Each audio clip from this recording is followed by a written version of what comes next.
Hello बच्चों, हिंदी विद्या मंदिर में आपका स्वागत है। आज हम एनसीईआरटी की 10वीं कक्षा के स्पर्श पुस्तक से वीरेन डंगवाल के द्वारा लिखी गई तोप कविता के बारे में पढ़ेंगे।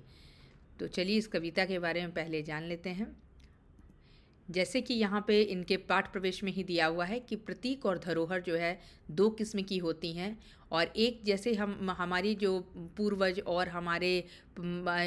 और हमारे पुराने जो लोगों हैं उनसे जो हमें धरोहर के रूप में प्राप्त होता है, तो यह अगर उन चीज़ों को देखकर हम अपने प्राचीन सभ्यता या संस्कृति के बारे में जान पाते हैं, है ना। तो यह बहुत ज़रूरी है कि उन प्रतीकों को संभाल कर रखा जाए। और यहाँ पर वीरेन डंगवाल ने इसी तरह के दो प्रतीकों का चित्रण किया है कि किस तरह ईस्ट इंडिया कंपनी भारत में व्यापार करने के इरादे से आई थी और भारत ने उनका स्वागत भी किया था, लेकिन वह यहाँ व्यापार करते करते वह यहाँ की रूलर शासक ही बन बैठी और उसने कुछ बाग बनाए और कुछ वहाँ तोपें भी तैयार की।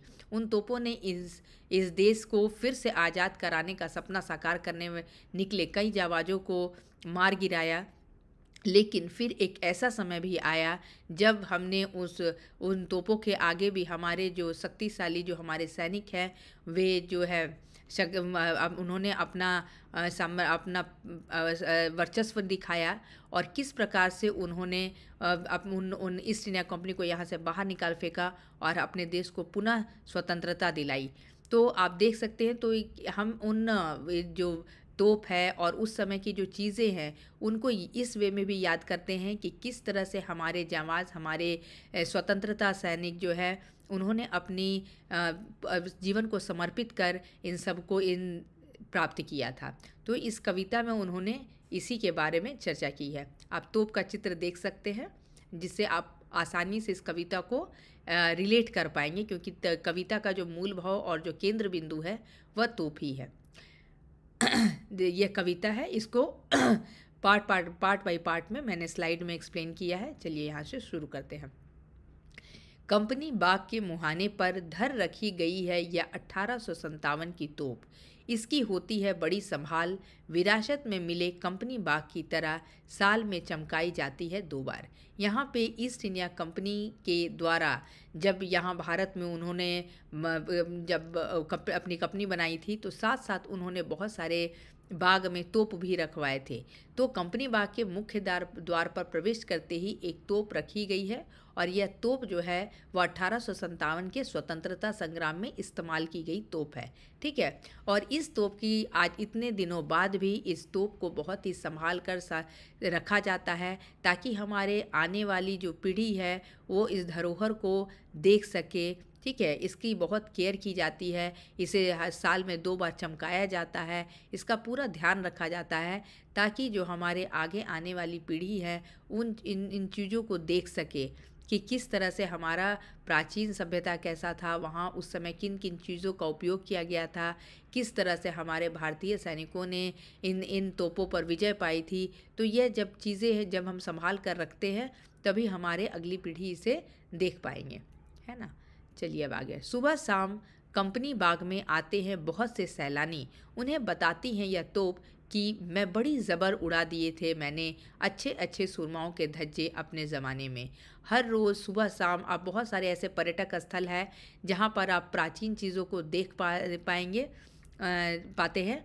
तो यहाँ पे सुबह शाम जो है पर्यटक जो है घूमने के लिए आते हैं और तब यह तोप उन लोगों को जैसे बता रही होती है कि किस प्रकार उसने अच्छे अच्छे सूरवीरों के छक्के छुड़ाए थे। अपने समय में वह कितनी जानदार हुआ करती थी, अपने समय में उसका कितना रुतबा हुआ करता था, लोग उससे कितना डरते थे और किस तरह से ब्रिटिश और भारतीयों के बीच के युद्ध में यह तोप जो है बहुत ही महत्वपूर्ण भूमिका निभाई थी। तो यह तोप को देखकर ही और उससे संबंधित जो कथाएं हैं उन्हें पढ़कर ही आप आसानी से उसे एक दूसरे से रिलेट कर सकते हैं। अब तो बहरहाल छोटे लड़कों की घुड़सवारी से अगर यह फायरिंग हो तो उसके ऊपर बैठकर चिड़ियाँ ही अक्सर करती है गपशप। कभी कभी शैतानी में वे इसके भीतर भी घुस जाती हैं, खासकर गौरैये। और अब तो बहरहाल कवि कह रहा है कि भले ही वो उस ज़माने में बहुत शक्तिशाली, बहुत ही जानदार हुआ करती थी, लेकिन आज उस तोप में वो बात नहीं है और वह एक महज खिलौना बनकर रह गई है। अक्सर उस पर चिड़ियाँ बैठकर उस पर बातें करते हैं और कभी कभी तो शरारत करते हुए वे तोप के मुंह में भी घुस जाते हैं। कुछ पक्षी उस तोप की नली तक में ही चले जाते हैं। खासकर गौरैयों को तो इससे बिल्कुल भी डर नहीं लगता। यहाँ पे टाइपिंग एरर है, द लिखिए है, बिल्कुल ही डर नहीं लगता, क्योंकि एक समय के बाद एक जो किसी भी चीज़ का, चाहे वो आदमी हो, इंसान हो या फिर कोई चीज़ हो, हर चीज़ का एक समय के बाद उसका एक ढलान आता है। उस तोप की उस समय बहुत ही ज़ोर शोर से उसका इस्तेमाल होता था। उसकी शक्ति के सामने लोग जो है वो उसे डरते थे, लेकिन आज वो तोप जो है वह एक धरोहर के रूप में केवल एक देखने की चीज़ बन गई है और उससे अब यहाँ तक कि आदमी तो छोड़िए, एक पशु पक्षी को भी डर नहीं लग रहा है।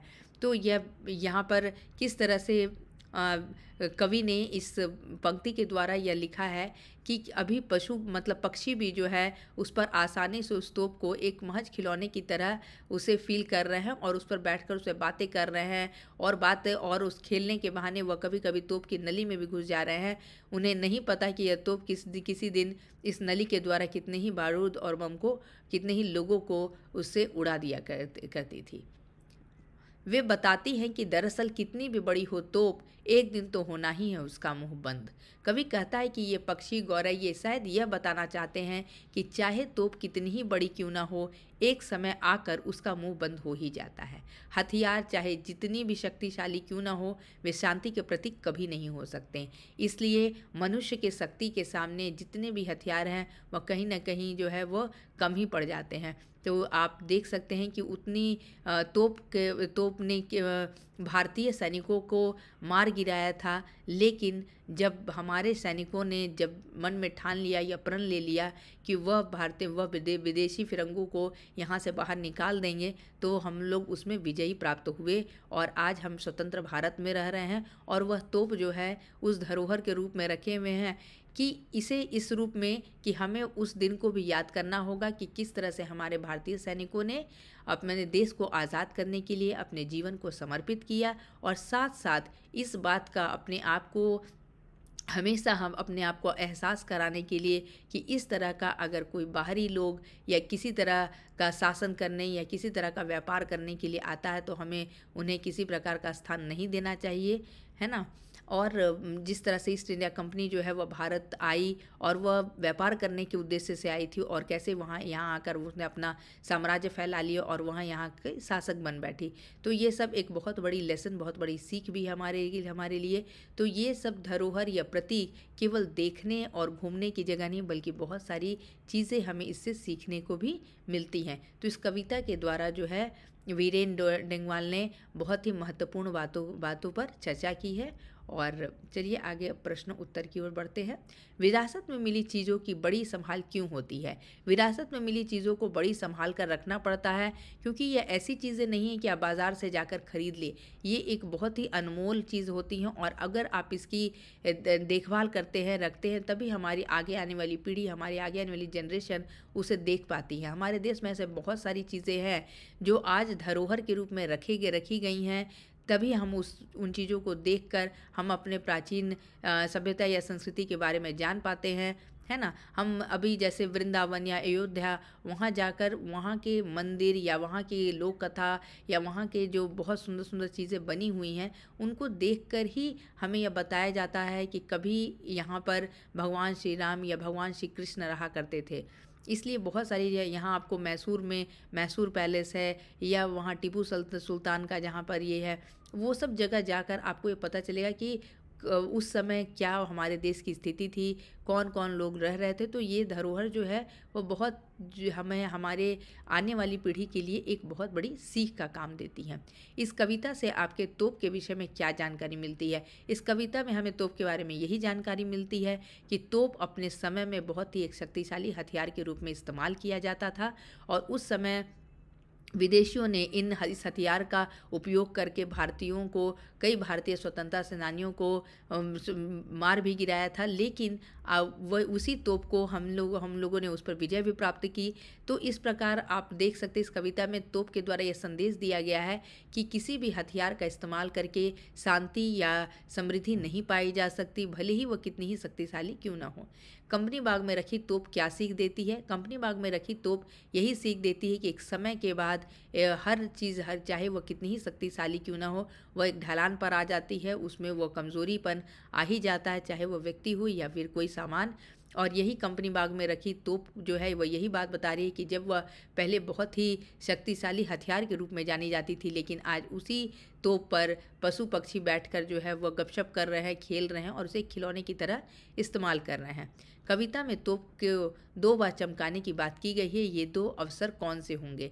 कविता में तोप को 2 बार चमकाने की बात कही गई है, तो ये आप आसानी से बता सकते हैं कि जब 26 जनवरी और 15 अगस्त जो हमारे राष्ट्रीय स्वतंत्रता दिवस जो है, इन्हीं अवसरों पर तोप को चमकाया जाता है और इसमें बहुत इनकी प्रदर्शनी लगाई जाती है, और ताकि लोगों को दिखाया जा सके कि हमारे यहाँ, और जो हमारी नई पीढ़ी है उन लोगों को बताया जा सके कि किस तरह के हथियारों का इस्तेमाल किया जाता था और आज के समय और पुराने ज़माने में कितनी तब्दीली आई है। सो बहुत सारी चीज़ें इसके द्वारा हमें सीखने को मिलती है।